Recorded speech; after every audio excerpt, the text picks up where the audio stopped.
여러분의 말 못할 법률 고민 속 시원히 풀어보는 시간입니다. 친절한 생활 법률. 오늘은 김남국 변호사 모시고 말씀 나눠보겠습니다.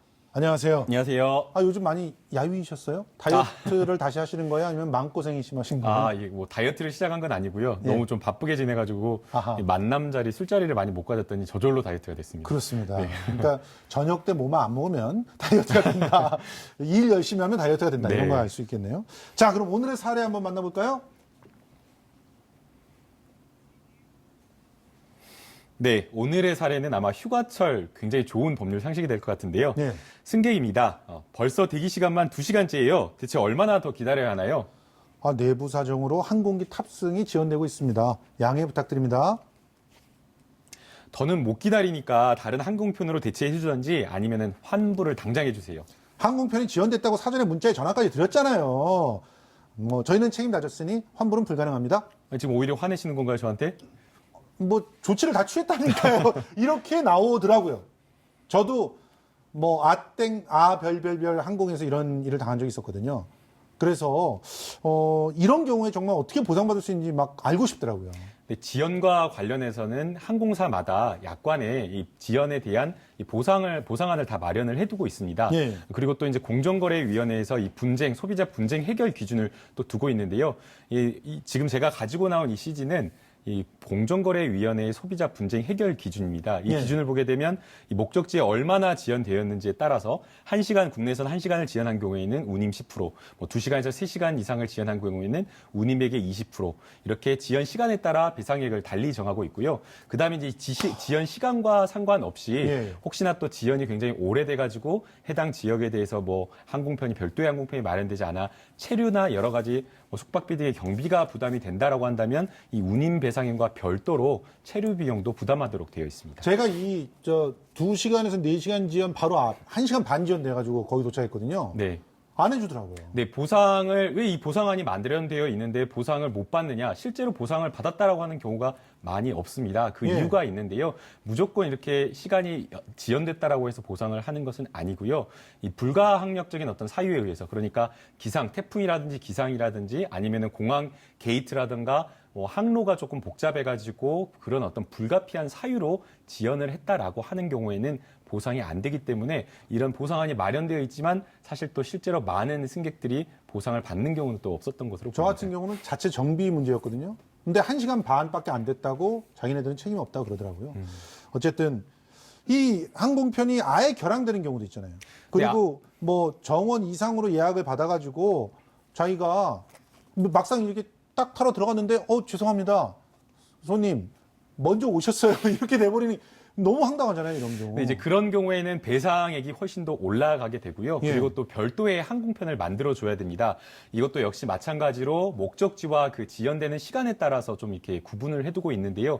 운항 시간이 4시간 이하이고 지연 시간이 4시간 이내라고 하는 경우에는 $200, 우리나라 돈으로 한 20에서 24만 원 정도의 배상액을 배상을 해야 되고요. 예. 만약에 이제 좀 장거리 노선이다, 4시간 이상의 운항 시간을 가지고 있고 4시간 이내에 지연이다라고 하는 경우에는 $300, 4시간을 초과했다라고 하는 경우에는 $600를 이렇게 제공하도록 되어 있고요. 예. 또 이제 사실은 이렇게 항공사의 어떤 잘못에 의해서 과실에 의해서 이렇게 항공편이 늦게 된다라고 한다면 대체 항공편을 반드시 마련해야 그렇죠. 되는데요. 대체 항공편을 마련을 못 해줬다라고 하는 경우에는 운임비를 또 별도로 배상을 해줘야 됩니다. 야, 그러니까 이 마지막 경우 같은 경우는 운임비에다 플러스 $600를 갖다가 줘야 되니까 이제 반드시 좀 기억을 하시고 여러분들이 손해를 보지 않으셨으면 좋겠네요.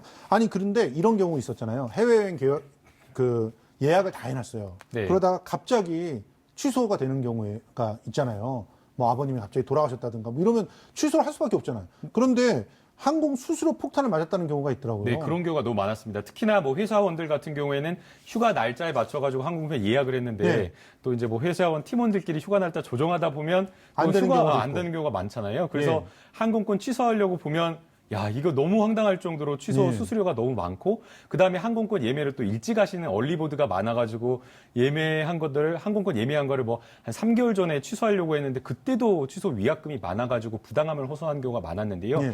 이게 정말 늦게 지난해 공정거래위원회에 지적으로 해가지고 이 운임 약관 관련된 부분이 규정이 바뀌었습니다. 그래서 90일 이전에, 그러니까 90일을 훨씬 더 지나서 한 3, 4개월 전에 이렇게 항공권을 취소했다라고 한다면 그때는 이제 수수료가 거의 없는 경우가 많고요.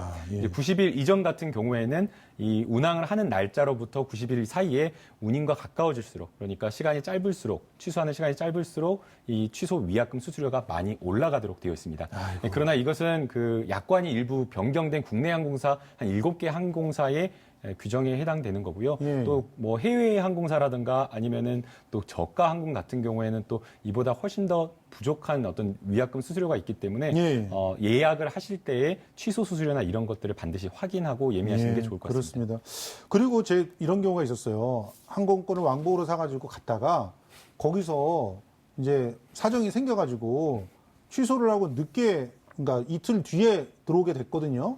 근데 취소를 하는 것도 제대로 받지 못했고, 새로 하는 것도 굉장히 비싸게 구매해서 들어온 적이 있었는데, 아니, 원래 그래야 되는 겁니까?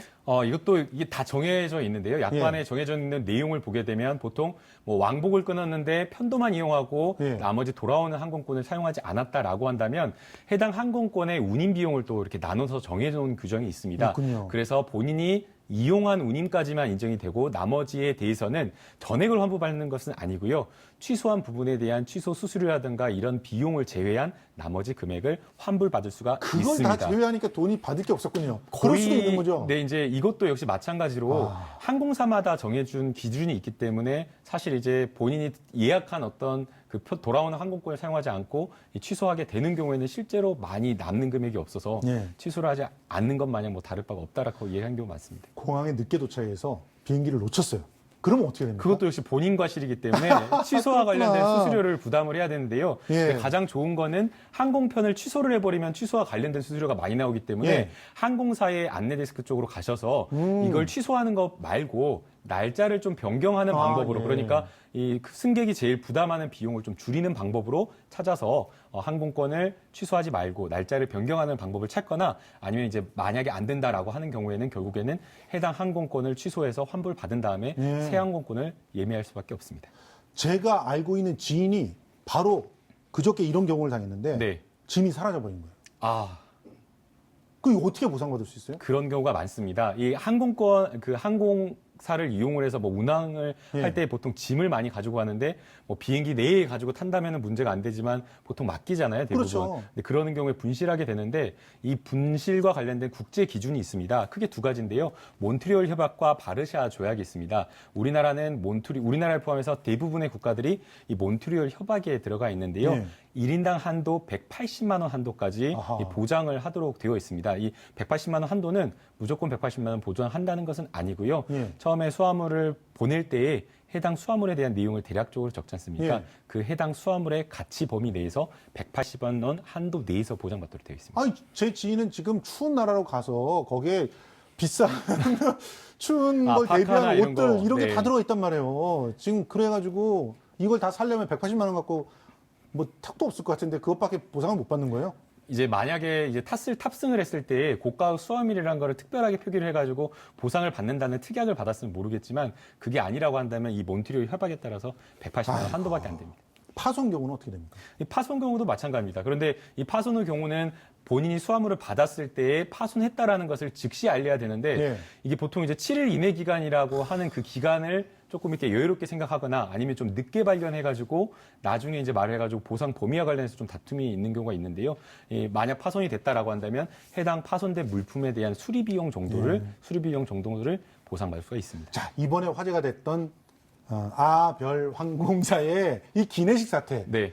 기내식을 안 줬다. 이러면 어떻게 우리가 따질 수가 있습니까? 기내식을 안 줬다라고 하면 이 약관을 먼저 들여다봐야 됩니다. 약관에 이 약관. 항공사에서 기내식을 제공하는 것이 금액으로 아예 들어가 있다라고 네. 하면 그런데 안 줬다라고 하면 이 기내식을 지급하지 않고 뭐 아니면 품질이 저하된 어떤 기내식을 제공한 거에 대해서 배상을 받을 수가 있는데요. 네. 그런데 이제 대부분의 항공사 약관을 보게 되면 이 항공권에 기내식이 포함된 게 아니라 포함은 되어 있지만 그냥 마치 무료 서비스 하는 걸로 되어 있습니다. 그러니까 이 줘도 꼼수네요, 되고, 이게. 네, 줘도 되고 안 줘도 되는 어떤 그런 품목으로 들어가 있기 때문에 네. 아시아나 항공 같은 경우 이 해당 부분에 대해서 뭐 집단 수송을 한다고 하더라도 배상을 많이 받지 못할 가능성이 있고요. 다만 이 기내식과 관련해서 뭐 기내식 지급받지 못하면서 오히려 더 문제가 됐던 거는 사실은 지연이었습니다. 예. 지연과 관련해서는 앞서 저희가 설명드린 대로 과실, 아시아나 항공에 기내식을 지급하지 못한 그 과실에 의한 것이기 때문에 지연에 대한 보상은 받을 수가 있습니다. 야, 마지막으로 짧게 반드시 알아야 될 팁 딱 정리해 주시죠. 이제 제일 중요한 것은 사실 앞서 말씀드린 이런 환불 규정을 적용하려고 하면 해당 항공사마다 약관이 다르기 때문에 그렇죠. 보상 기준이 너무 많고 보상 받기가 좀 까다로운 경우가 있습니다. 그래서 제일 중요한 것은 예매를 하시기 전에 해당 항공사 약관을 꼼꼼하게 들여다봐서 지연이라든가 수화물 보상과 관련된 부분이 어떻게 이루어지는가 이걸 확인을 하고 예매를 하시고요. 그다음에 이제 두 번째 더 중요하다고 할 수 있는데요. 항공 발권 시의 영문을 꼭 확인을 해야 됩니다. 두 번, 세 번 확인해야 되는데 이게 변경할 수가 없는 경우가 되게 많기 때문에 조심하셔야 되고요. 그다음에 세 번째는 항공사별 수화물 규정을 꼼꼼하게 파악을 해서 꼼꼼하게 적을 때의 수화물 내용과 품목에 대한 것을 구체적으로 적는 게 중요합니다. 네, 고맙습니다. 오늘도 김남국 변호사와 함께했습니다. 고맙습니다. 네, 감사합니다.